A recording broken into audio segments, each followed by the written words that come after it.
Joining us now is Congresswoman Lisa McClain, Republican from the 10th District, and one of the people who accompanied Donald Trump to the border for a firsthand look at just how severe the crisis is. Welcome to the show. Thanks for having me, Kevin. So Texas Governor Greg Abbott and Arizona Governor Doug Ducey, both Republicans, asked every state to send law enforcement to help secure the border. They're also requesting that officials assist in making arrests of migrants who illegally cross the border. You were at the border recently. Is this request reasonable? It is more than reasonable. Let's put things in perspective. In May, 180,000 people were stopped by Border Patrol crossing the border. And everyone thinks of this as a southern state problem. It's not, because I've been there. And during my visit, we had 50 people, roughly 50 illegal aliens, cross the border. As I was talking to the Border Patrol agents, they knew what was going on. And what's going on is on both sides of us, we were getting flanked by illegal drug runners and the cartels running drugs over on each side. The Border Patrol agents couldn't get to those areas to deal with the drug smugglers because they were processing all the illegal aliens that were coming over.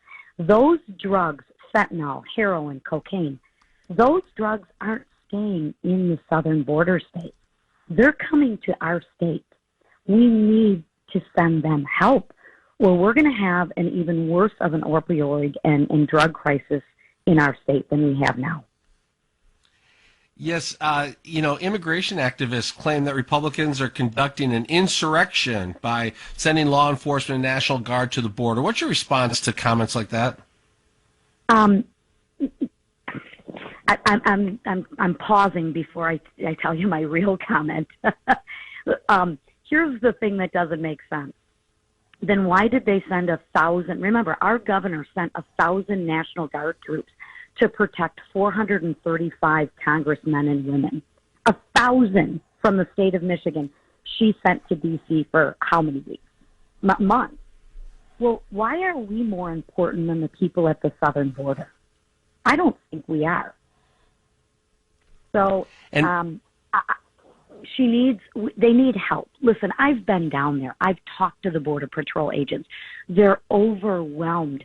They're exhausted. They can't handle what's going on, and they need help. We should help them.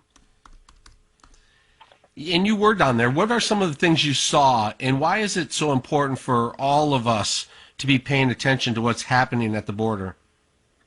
Well, like I said earlier, it's a drug crisis as well. With all the amount of drugs that are coming in, the cartels are pumping fentanyl, cocaine, and into our country at record numbers, 300%, 400%, 500%. Just take a look at what's being seized right now. But it's also a humanitarian crisis. And what I saw was worse than I had ever expected. I went down to McClain, and we saw a child on the side of the road, I don't know, I'm going to guess 7 years old, a little girl by herself. We thought she was dead, actually, but she was sleeping by herself, utterly exhausted. We woke her up and turned her over, obviously, to the Border Patrol agents. We saw another little boy, I don't know, I'm going to guess 8, 9, 10 years old by himself. I mean, this is a humanitarian crisis. I flew back from McClain on the plane. The plane had more illegal aliens on that plane than it did Americans. And for a party that's so concerned about COVID, not one of those people were ever tested for COVID. When you look at the Donald... Go ahead. Excuse me, I was going to say we have COVID under control finally in this country. Why are we opening our borders at 180,000 a pop to people who have not been tested for COVID? This is going to end badly again. When you look at the Donald Trump policies versus Joe Biden policies at the border, what is the impact on border states, and what is the impact on states like us in the Midwest? Well, I think all you have to do is come down from your ivory tower and go and take a look firsthand at the border. and one look is worth 1,000 reports. The impact is overwhelming, both on the communities on the border states, as well as the Border Patrol agents, as well as this is, and I've said it before, modern day slavery. The cartels are gender commodity neutral.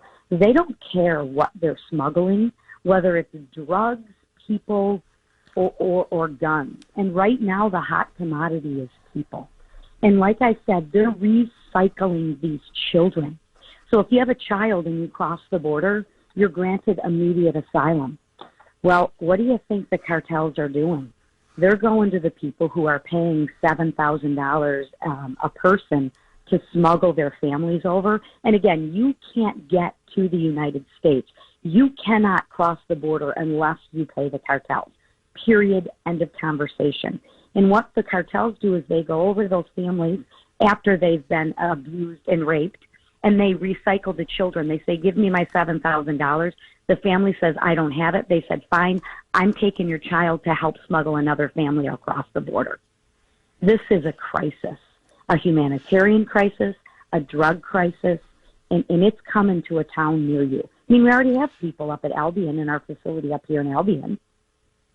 You talk about humanitarian crisis and a drug crisis. If you look at it from a pure pocketbook situation, is it more expensive to build walls and keep illegal aliens out, or is it more expensive if they're allowed to come in?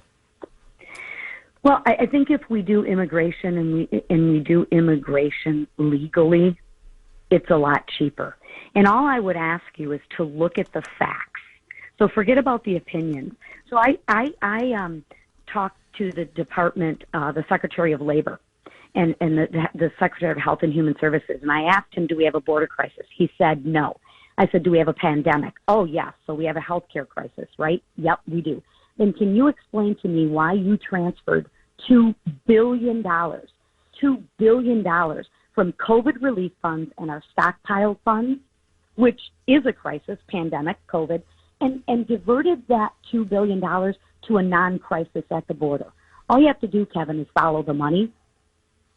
So you tell me, if it's not a crisis at the border, why are we transferring $2 billion from COVID relief funds to deal with problems at the border?